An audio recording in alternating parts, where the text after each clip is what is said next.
আসসালামু আলাইকুম প্রিয় দর্শক, আপনারা নিশ্চয়ই খেয়াল করেছেন গত বেশ কিছুদিন ধরে ধরা যাক মোটামুটি ছাত্র সংসদগুলির নির্বাচনের পরে ডাকসু নির্বাচনের সাফল্য, জাকসু নির্বাচনের সাফল্য অথবা রাকসু অথবা চাকসু এই নির্বাচনগুলির এই ছাত্র শিবিরের যে সাফল্য, সেই সাফল্যের পর ছাত্র শিবিরের যে মাদার অর্গানাইজেশন জামাতে ইসলামী, বাংলাদেশ জামাতে ইসলামী, তাদের নেতাদের কথাবার্তায় আচার আচরণে এক ধরনের পরিবর্তন, এটা অনেকেই লক্ষ্য করেছেন, আমি নিজেও লক্ষ্য করেছি।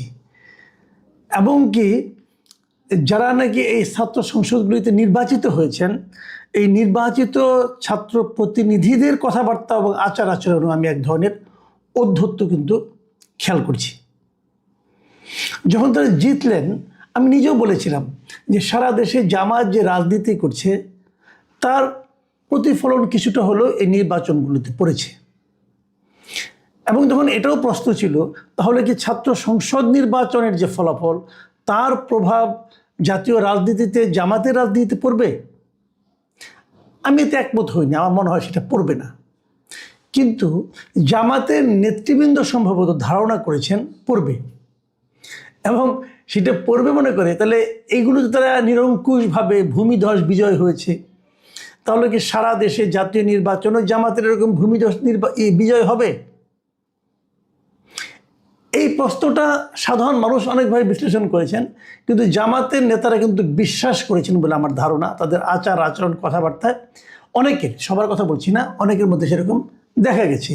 অনেক শীর্ষ পর্যায়ের নেতাকে বলতে শোনা গেছে যে এবার যেরকম সুযোগটা পাওয়া গেছে এরকম সুযোগ আর আসবে না।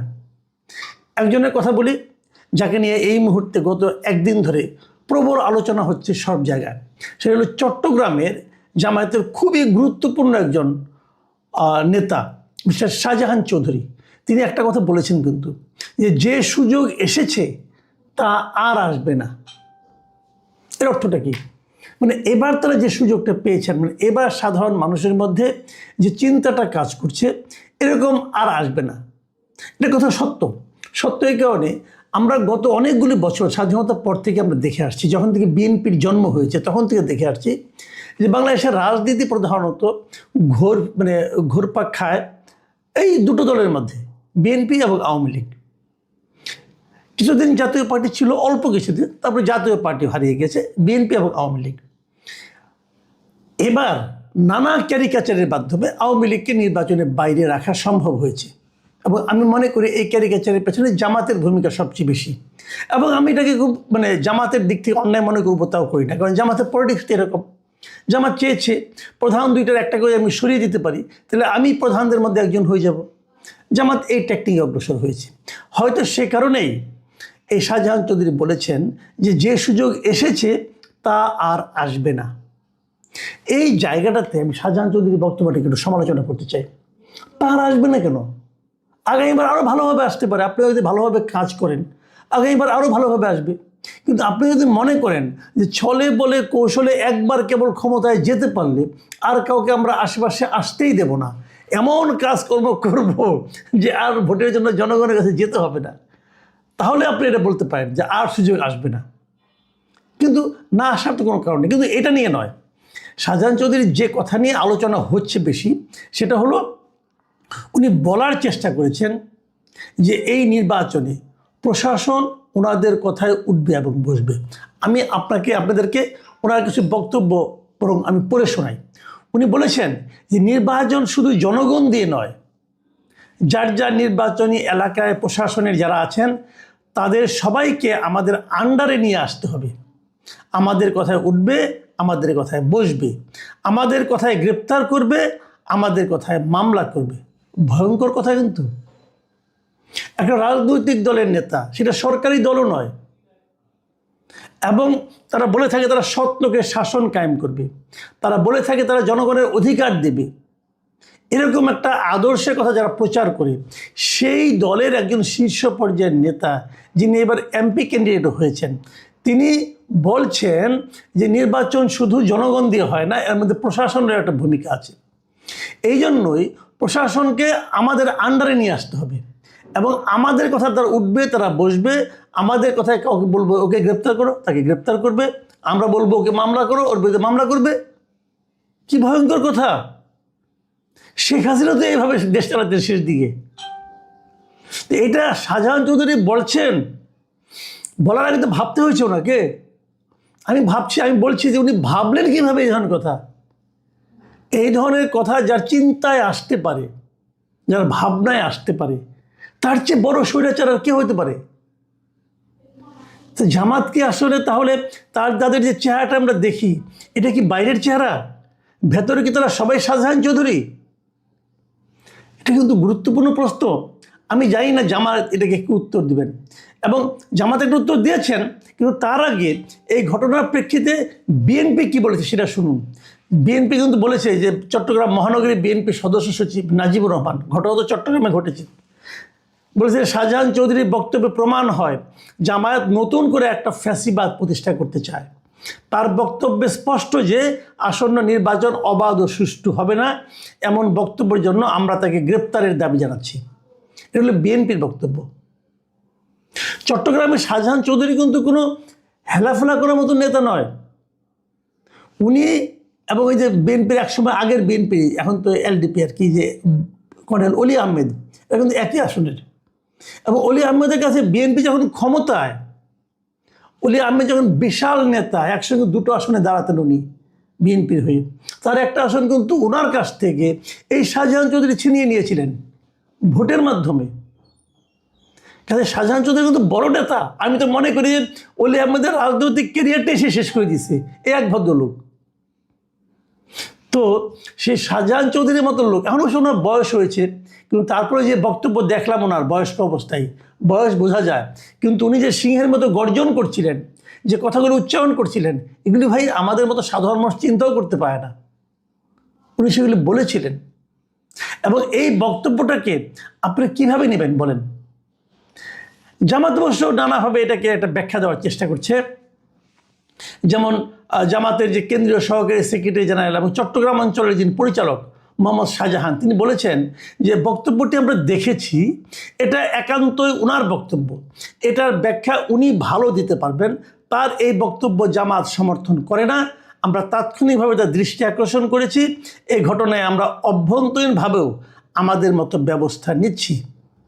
এই যে শেষের কথাটা, যে আমাদের মতো করে ব্যবস্থা নিচ্ছি অভ্যন্তরীণভাবে, এটা হলো আমার কাছে সবচেয়ে গুরুত্বপূর্ণ বিষয়। আমরা অপেক্ষায় থাকব আপনারা কি ব্যবস্থা নেন সেটা দেখার জন্য। আপনারা ব্যবস্থা এমন কিছু নেবেন যেন কি দৃষ্টান্ত তৈরি হয়। না হলে কিন্তু ভাই এই যে দিয়েছি নিয়েছি, ওনার কথা আমার কথা না, এগুলো মানে লোক দেখানো কথা, মানুষকে মন ভোলানোর কথা বলছেন আপনারা, এটার কোনো মানে হয় না। যাই হোক, এতক্ষণ যেগুলো বললাম সেগুলো হলো রাজনৈতিক বক্তব্য। আসেন এবার শেষ কথা, আলোচনাটা শেষ করি এমন একটা বক্তব্য দিয়ে, যে বক্তব্যটা আমার কাছে সবচেয়ে বেশি গুরুত্বপূর্ণ মনে হয়েছে। জামাত কিন্তু বলছে তারা ইসলামের শাসন চায়, জামাত বলছে তারা শরিয়া শাসন চায়। কেউ বলে আবার কেউ বলে না, কেউ কেউ বলে না আমরা তো বলিনি, আবার বলে বলছি, এরকম কথাবার্তা বলে। আবার জামাতের অনেক খুচরা নেতা এমনও বলছে যে আপনি যদি জান্নাতে যেতে চান তাহলে জামাতকে ভোট দেন, জামাতকে ভোট দিলে পরে জান্নাতের টিকিট কাটতে পারবেন, এগুলি বলা হয়ে থাকে, নানা রকম কথা বলা হয়। কিন্তু শাহজাহান চৌধুরী যে কথাটা বলেন সেটা বলে আমি আমার আলোচনা শেষ করব। উনি কি বলেছেন?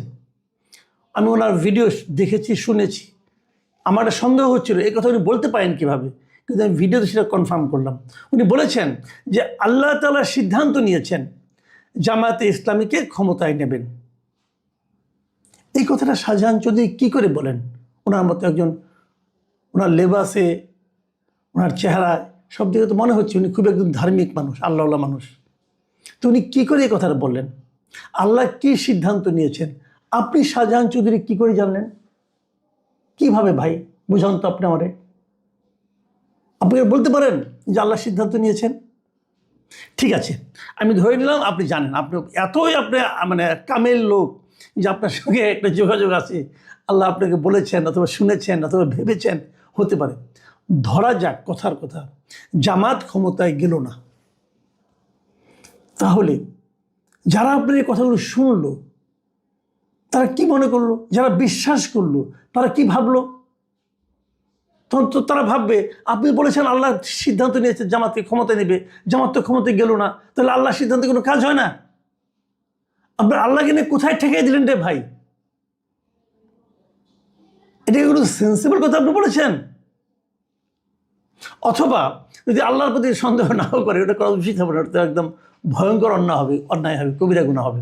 ঠিক আছে, ধরলাম ওটা করলো না, কিন্তু যারা নাকি অন্য ধর্মের লোক, যারা নাস্তিক টাইপের লোক, তারা কিভাবে আপনাকে মূল্যায়ন করে, আপনার নামে কীভাবে বলবে এবং আল্লাহর কথা কীভাবে বলবে? অথবা ধরা যাক, ওটাও ধরলাম না, তাহলে আপনি যে কথাটা বললেন, আপনার কথা আগামীতে কেউ বিশ্বাস করবে? আপনার দলের কথা কেউ বিশ্বাস করবে? এরা তো এগুলি বলে।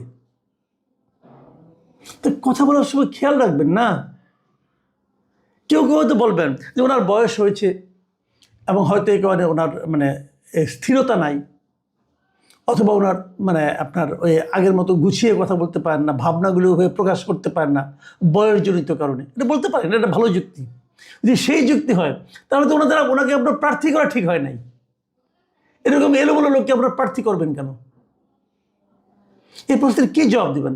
আমি এইগুলির ক্ষেত্রে জামাতে ইসলামের একটা বক্তব্য আশা করি যে ওনারা বলবেন যে আসলে কি হচ্ছে, এবং সেই সঙ্গে এটাও বলছি যারা ছাত্র সংসদে নির্বাচিত হয়েছেন তাদেরকে উনি সংযত হতে বলবেন। কয়েকদিন আগে দেখলাম, খুব সুনাম শুনেছিলাম এই ছেলেটার, এই সাদিক কায়েম, খুব ভদ্রলোক, শুনেছিলাম তার যে উত্তেজিত বক্তব্য শুনলাম যে কোন কোন টিচারকে থাকতে দেওয়া হবে না, বের করে দেওয়া হবে। ভাই, হু আর ইউ বের করে দেওয়ার? আপনি কে? কে আপনি?